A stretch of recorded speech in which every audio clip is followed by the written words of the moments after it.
Genderang perang Pilgub Jakarta 2024 mulai ditabuh. Figur yang akan maju bertarung mulai mengerucut ke nama Anies Baswedan dan Ridwan Kamil. Wakil Ketua Umum Partai Gerindra, Habibur Rahman menyebut jika Anies Baswedan maju dan berpasangan dengan Basuki Cahayapurnama atau Ahok, maka akan selesai di Pilgub Jakarta, terlebih jika berhadapan dengan Ridwan Kamil. Habib beralasan warga Jakarta membutuhkan figur pemimpin baru. Oleh karena itu, Habib meyakini Ridwan Kamil berpeluang besar untuk menang di Pilgub Jakarta.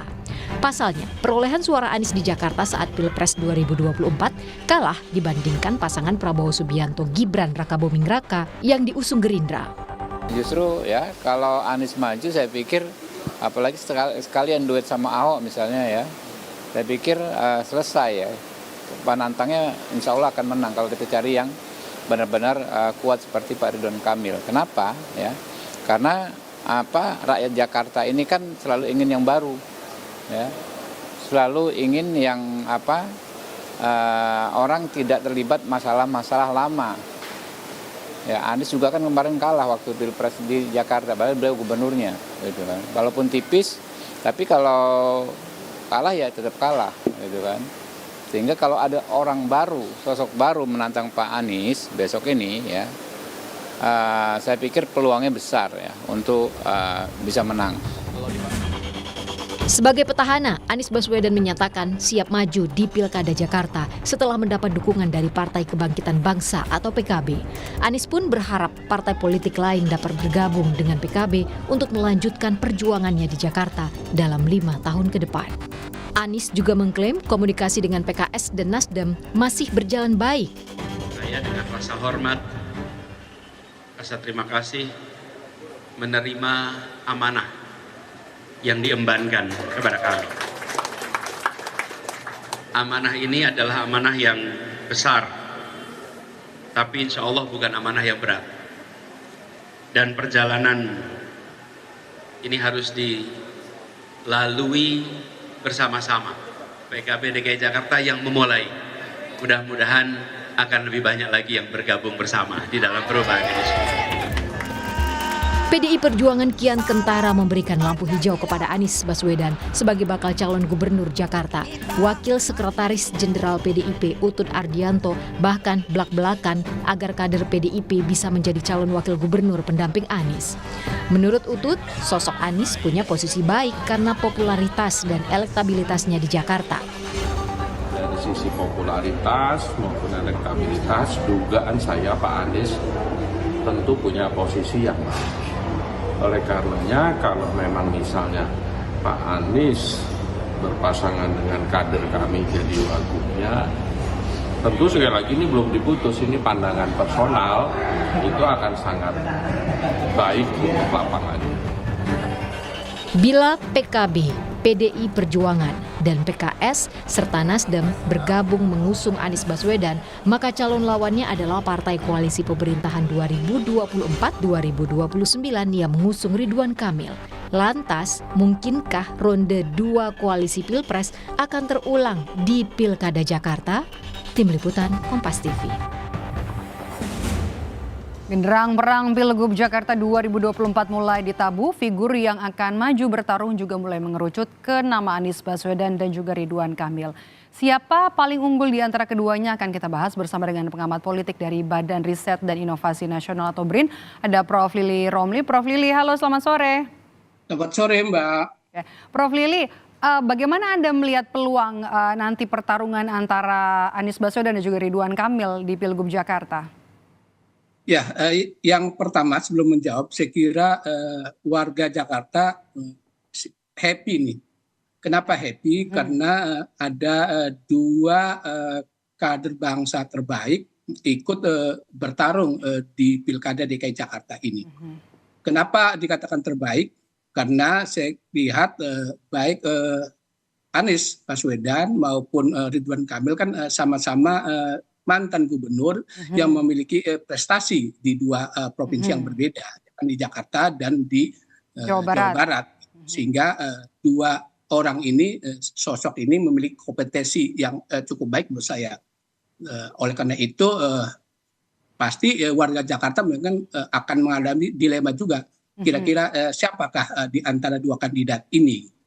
Itu yang pertama. Terus yang kedua, ya kalau kita merujuk ke survei-survei yang dilakukan terhadap dua sosok ini, Anies dan RK, kan kompetitif ya Mbak, kompetitif gitu. Ada yang Anies menang, terus RK nomor 2, RK nomor 1 dan Anies nomor 2. Jadi masih kompetitif gitu di antara dua kandidat ini. Oleh karena itu saya kira kalau dua ini sama-sama maju di DKI Jakarta, maka pertarungan akan sengit,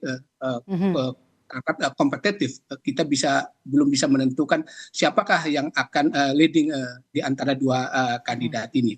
Nah itu tergantung dari sentimen pemilih itu sendiri. Kalau sentimen pemilih DKI Jakarta positif terhadap Anies, bisa Anies leading.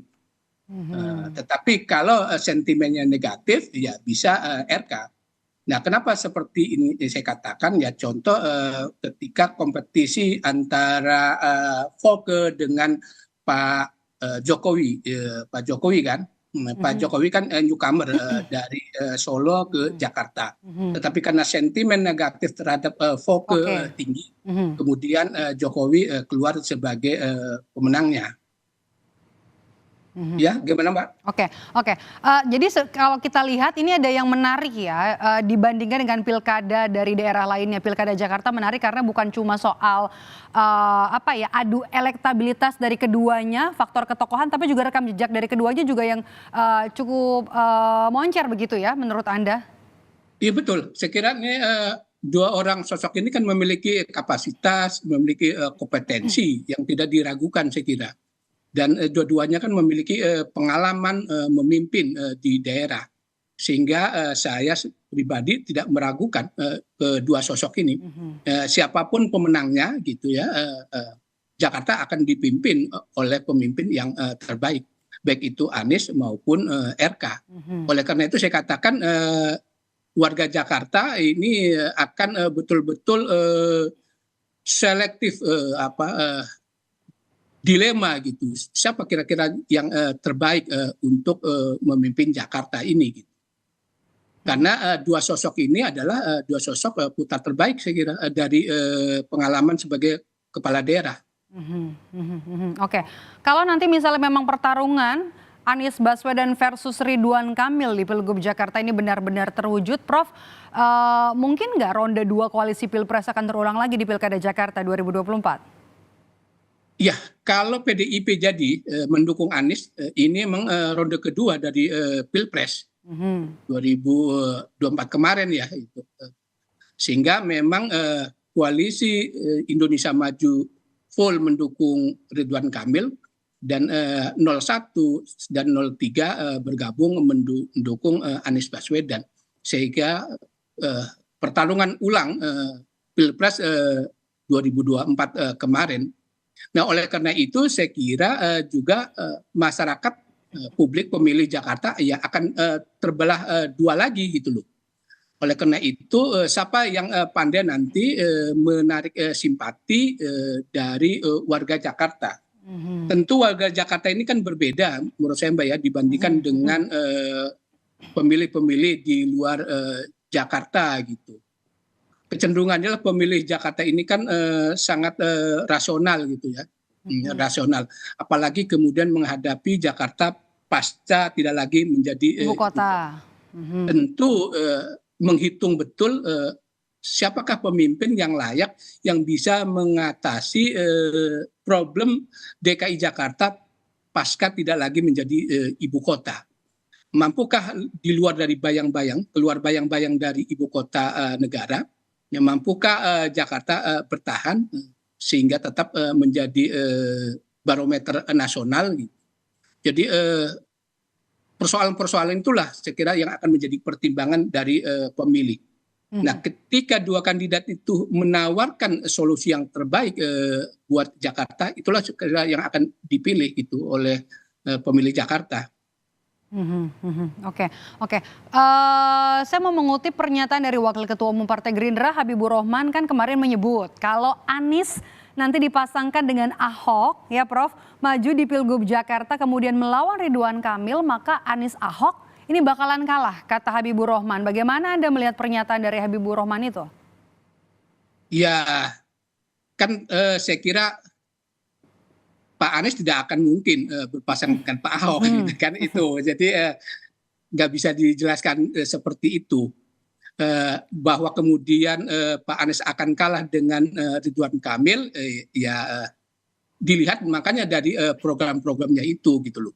Saya tidak dalam konteks untuk menolak pendapat Pak Habibur Rahman, karena itu subjektif ya, subjektif. Tetapi saya melihat adalah yang akan menjadi pemenang di Pilgub Jakarta adalah terkait dengan program itu.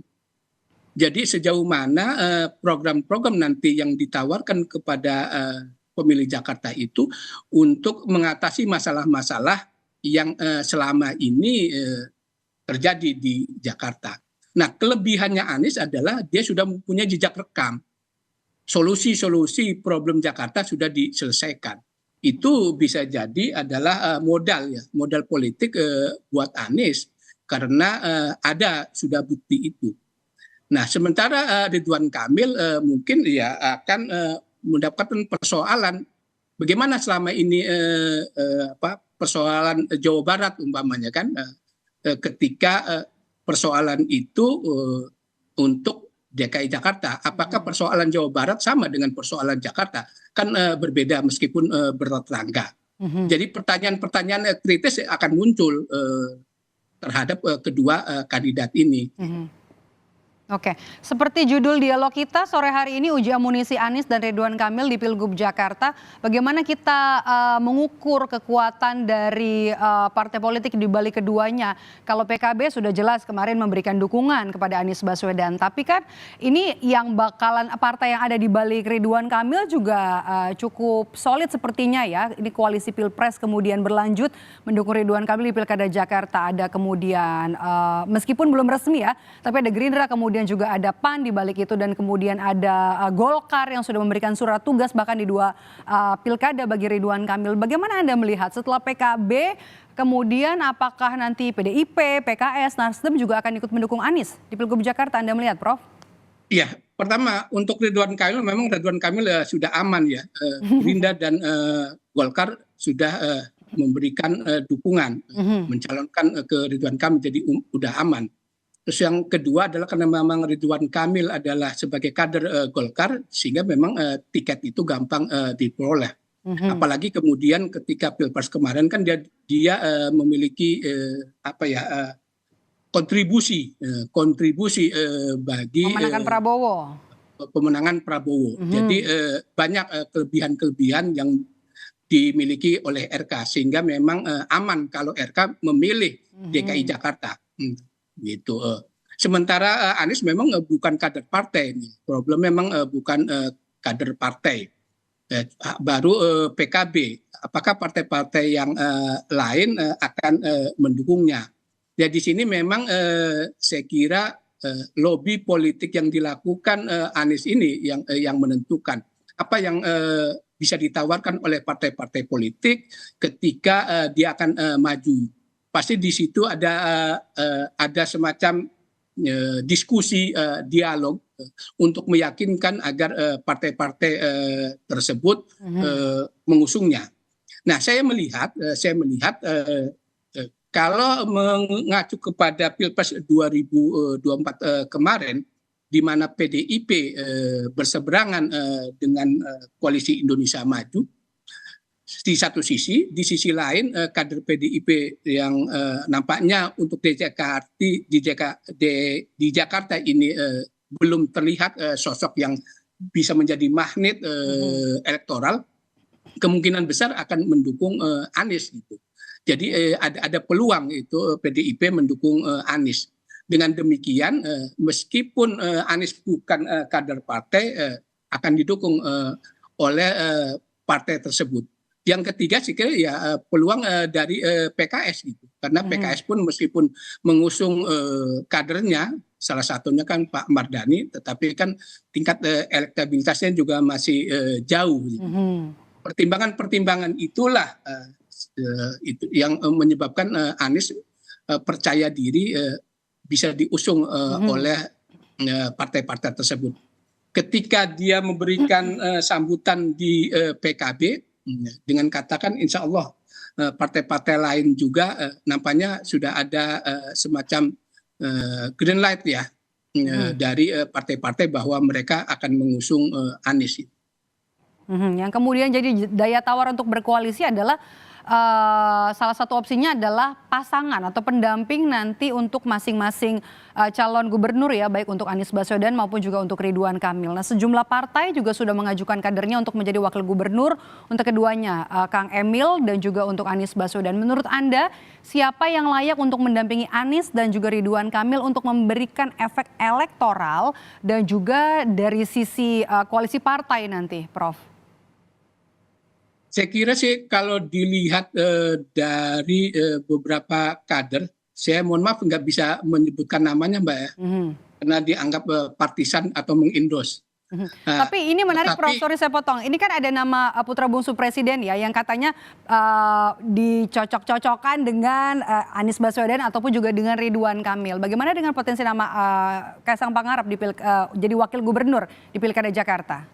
Saya kira kalau cocokologi kan bisa aja gitu ya. Salah satunya adalah orang yang akan mendampingi itu Kaisang. Apalagi Kaisang juga sudah bicara siap mendampingi Anies.